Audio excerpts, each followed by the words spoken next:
Viral online ang video ni dating COMELEC Commissioner Rowena Guanzon na sinisigawan ng isang couple sa isang mall sa Makati.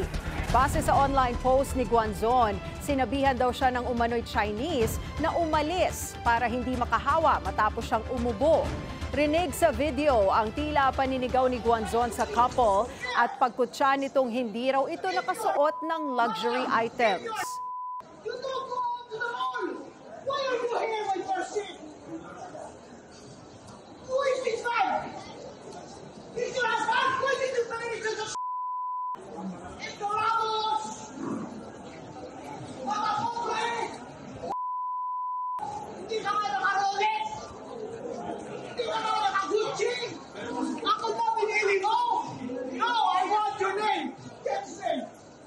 Get his name! I want Wala pong mag-video ko, wala pong mag-video. Bagamat di nag-issue ng incident report, kinumpirma ni Makati PNP Chief Colonel Pedro Alagano Jr.